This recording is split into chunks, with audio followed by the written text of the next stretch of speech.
بسم اللہ الرحمن الرحیم۔ السلام علیکم دوستو، دنیا بھر کی بریکنگ اور سلیکٹڈ نیوز میں آج آپ سنیں گے، لیکن اس سے پہلے اگر ہو سکے تو لائک اور سبسکرائب کا بٹن ضرور دبا لیں، شکریہ۔ متحدہ عرب امارات نے ترکی میں سرمایہ کاری کے لیے $10 ارب مالیت سے فنڈ قائم کرنے کا اعلان کیا ہے۔ ترکی اور متحدہ عرب امارات کے درمیان صدر رجب طیب اردوان اور ابوظہبی کے ولی عہد شیخ محمد بن زید کی موجودگی میں ترکی میں کئی معاہدے کیے گئے۔ ان دونوں کے درمیان سرمایہ کاری کے معاہدوں پر بھی اتفاق ہوا ہے۔ ابوظہبی کے ولی عہد شیخ محمد بن زید نے کہا کہ ترک صدر سے ملاقات میں مفید مذاکرات کیے، اقتصادی تعلقات کو فروغ دینے کے امکانات پر زور دیا گیا۔ انہوں نے کہا کہ اس تعاون سے نئے مواقع ملیں گے۔ ہم چاہتے ہیں کہ مل کر دونوں ملک ایک دوسرے کے مفاد کے لیے کام کریں۔ ترک وزیر خارجہ نے اس حوالے سے کہا کہ اردوان اور محمد بن زید کے مذاکرات بہت کامیاب رہے اور وہ دسمبر میں ابوظہبی کا بھی دورہ کریں گے۔ اس سے پہلے ابوظہبی کے ولی عہد شیخ محمد بن زید ترکی کے سرکاری دورے پر بدھ کو انقرہ پہنچے تو ایوان صدارت آمد پر صدر رجب طیب اردوان نے خود خیر مقدم کیا۔ شیخ محمد بن زید کا شاندار سرکاری استقبال ہوا، انہیں گارڈ آف آنر دیا گیا، 21 توپوں کی سلامی بھی دی گئی۔ انڈیا نے مقبوضہ وادی سے اڑان بھرنے والی پروازوں کے لیے پاکستانی حکومت سے فضائی حدود استعمال کرنے کی اجازت مانگ لی ہے۔ بھارتی حکومت نے پاکستان سے فضائی حدود استعمال کرنے کے لیے باضابطہ درخواست دی ہے، جس میں کہا گیا ہے کہ سری نگر سے اڑان بھرنے والی پروازوں کو پاکستانی فضائی حدود سے گزرنے دیا جائے۔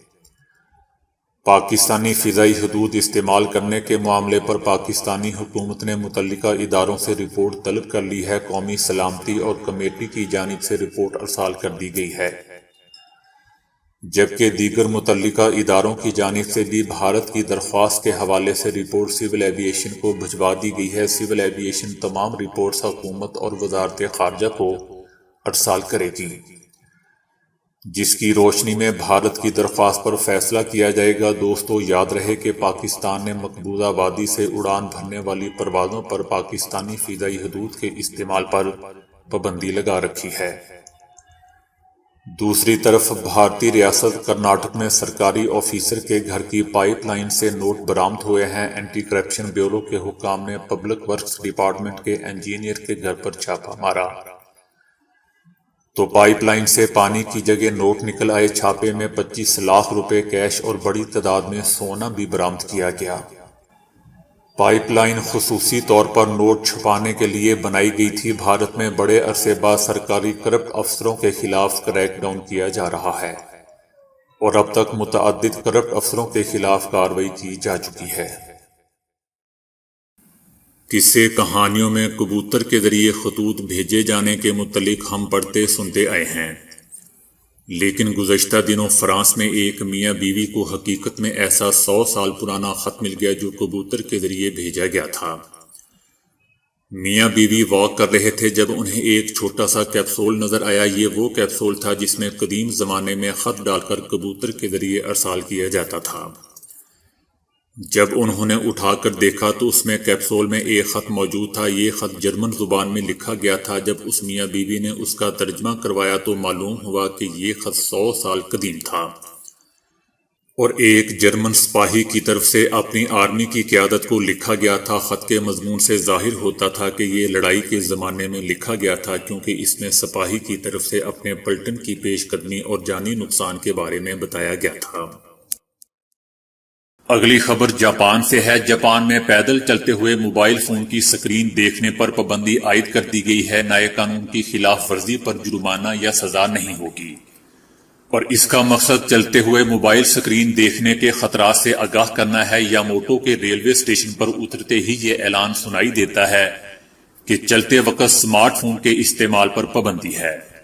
اپنے موبائل فونز اس وقت استعمال نہ کریں جب آپ پیدل چل رہے ہوں۔ ریلوے اسٹیشن پر ہر طرف ہدایات درج ہیں جن کے ذریعے اس نئے قانون کے حوالے سے آگاہ کیا گیا ہے۔ بینرز پر لکھا گیا ہے کہ سڑک، پارک یا کسی بھی عوامی مرکز میں پیدل چلتے ہوئے موبائل کی سکرین دیکھنے پر پابندی ہے۔ شہریوں کی بڑی تعداد نے اس نئے قانون کی حمایت کی ہے، جس میں بڑی عمر کے علاوہ نوجوان بھی شامل ہیں۔ جاپانی موبائل کمپنی NTT کی تحقیق کے مطابق پیدل چلتے ہوئے موبائل فون دیکھنے والوں میں سے 95% ایسے افراد ہیں جن کی توجہ سکرین پر مرکوز ہونے کے باعث انہیں سامنے نہیں دکھائی دے رہا ہوتا ہے۔ اگلی دلچسپ خبر امریکہ سے ہے کہ امریکی غذائی ماہرین نے عام دستیاب دودھ کے ہزاروں نمونوں کا تجزیہ کرنے کے بعد انکشاف کیا ہے کہ کچے دودھ میں اینٹی بائیوٹک دواؤں سے مزاحمت رکھنے والے جین کی زیادہ مقدار موجود ہوتی ہے، لہذا اس دودھ کو اچھی طرح ابالنے کے بعد ہی استعمال کرنا ضروری ہے۔ ریسرچ جرنل میں شائع شدہ تحقیق کے مطابق اس مطالعے کی غرض سے امریکہ کی 5 ریاستوں میں مختلف مارکیٹوں سے دودھ کے 2034 نمونے جمع کیے گئے، جو یا تو بالکل کچے تھے یا پھر انہیں 3 الگ الگ طریقوں کے ذریعے جراثیم اور دیگر مضر اجزاء سے پاک کیا گیا تھا۔ اسٹڈی میں جہاں یہ بات سامنے آئی کہ اگر کچے دودھ کو فریج میں رکھ دیا جائے تو اس میں جراثیم زیادہ نہیں ہوتے، وہیں یہ بھی معلوم ہوا ہے کہ کچے دودھ میں ایسے خطرناک جین کی مقدار خاصی زیادہ ہوتی ہے جو اینٹی بائیوٹکس کے خلاف مزاحمت رکھتے ہیں اور عام ٹیمپریچر پر دودھ میں خطرناک جراثیم کی تعداد میں تیزی سے اضافہ بھی کرتے ہیں۔ یہ بات دوستو اس سے پہلے بھی ایک اسٹڈی میں سامنے آ چکی ہے، لیکن موجودہ تحقیق میں اس کا تعلق جراثیم کی تعداد بڑھنے سے بھی ثابت ہوا ہے، جو ایک تشویشناک امر ہے۔ اس تحقیق کی روشنی میں بزرگوں کی پرانی نصیحت ایک بار پھر تازہ ہوئی ہے کہ دودھ کو ہمیشہ اچھی طرح ابال کر پینا چاہیے۔ اگلی خبر ٹیکنالوجی کے متعلق ہے۔ ٹیکنالوجی کی دنیا نے انسان کو آزائشوں کی ایسی دنیا میں لا کھڑا کیا ہے جہاں ایجادات کا نہ رکنے والا سلسلہ جاری ہے۔ اب حاضر ہے کاغذ جتنے پتلے ٹی وی پینل کا، جن میں سے ایک اتنا لچکدار ہے کہ اس کو لپیٹا جا سکتا ہے۔ ٹی وی بنانے والی کمپنی کا کہنا ہے کہ اس لچکدار 18 انچ ٹی وی پینل کو جب لپیٹا جائے گا تو یہ 3 سینٹی میٹر قطر کی ٹیوب بن جائے گی۔ لچکدار ٹی وی کی ریزولیشن 1200 بائی 810 پکسل ہے اور اس کو 3 سینٹی میٹر قطر کی ٹیوب میں لپیٹنے کے بعد بھی اس میں کوئی فرق نہیں پڑتا۔ ٹی وی پینل میں لچک اس لیے ممکن ہو سکی کہ اس میں پلاسٹک نہیں بلکہ پولیمائڈ فلم استعمال کی گئی ہے۔ لچکدار سکرین ایک اہم ایجاد ہے، یہ باقی ٹی وی سیٹ سے زیادہ پائیدار ہوگی۔ اس کا مطلب یہ ہے کہ جلد ہی ایسی بہترین سکرینیں بنائی جائیں گی جس کا استعمال جہازوں میں بھی ہوگا۔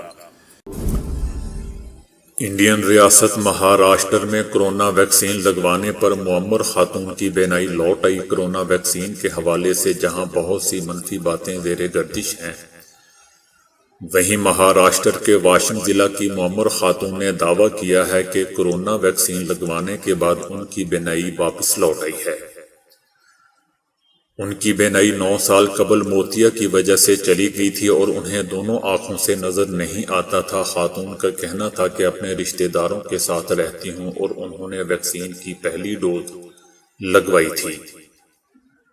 ویکسین لگوانے کے اگلے ہی روز ان کی 30 سے 40% بینائی واپس لوٹ آئی۔ بھارتی ریاست مہاراشٹر کے ضلع ناسک میں بھی ایک معمر شخص اروند سونار نے دعویٰ کیا ہے کہ کورونا کی دوسری ویکسین لگوانے کے بعد ان کے جسم سے لوہے کی چیزیں چپک رہی ہیں، تاہم دوستو اس بارے میں کوئی سرکاری تصدیق نہیں کی گئی ہے۔ روس نے بیکٹیریولوجیکل خطرات سے محفوظ رکھنے والے کرنسی نوٹ چھاپنا شروع کر دیے ہیں۔ روسی حکومت نے روسی کرنسی روبل کو اینٹی بیکٹیریولوجیکل قرار دیا ہے۔ بینک آف روس کے currency paper geo chemical properties کے ساتھ بنائے جاتے ہیں، جس کی وجہ سے وہ جراثیم کش ہوتے ہیں۔ روس کے سینٹرل بینک اپنے کرنسی نوٹوں کو جراثیم سے محفوظ رکھتا ہے۔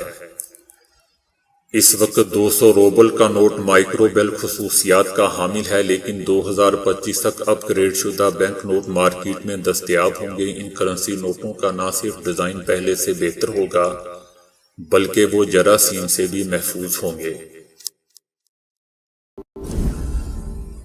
انسولین کی دریافت کو 100 سال مکمل ہونے پر ایک اہم تحقیق سامنے آئی ہے، جس میں کہا گیا ہے کہ شوگر میں جگر اور اس سے وابستہ نیورو ٹرانسمیٹر اہم کردار ادا کرتے ہیں۔ یونیورسٹی آف ایریزونا سے وابستہ پروفیسر بنجامن کہتے ہیں کہ شوگر میں ہم بطور خاص صرف خون میں گلوکوز کی سطح کم کرنے پر زور دیتے ہیں۔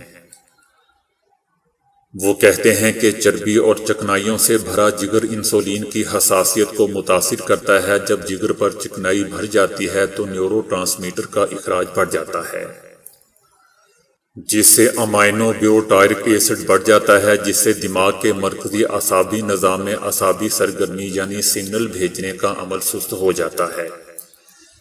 جب جگر اور دماغ کی برقی زبان یعنی نیورو ٹرانسمیٹر کا تعلق کمزور ہوتا ہے تو بدن کے اندر شکر کی مقدار کو تلف کرنے کے سگنل بھی کمزور ہو جاتے ہیں۔ دوسری جانب ماہرین بھی اس ضمن میں ورزش کرنے اور جگر کی چربی دور کرنے پر زور دے رہے ہیں۔ تو دوستو ابھی کے لیے اتنا ہی۔ ویڈیو کو لائک اور شیئر کرنے کا بہت بہت شکریہ۔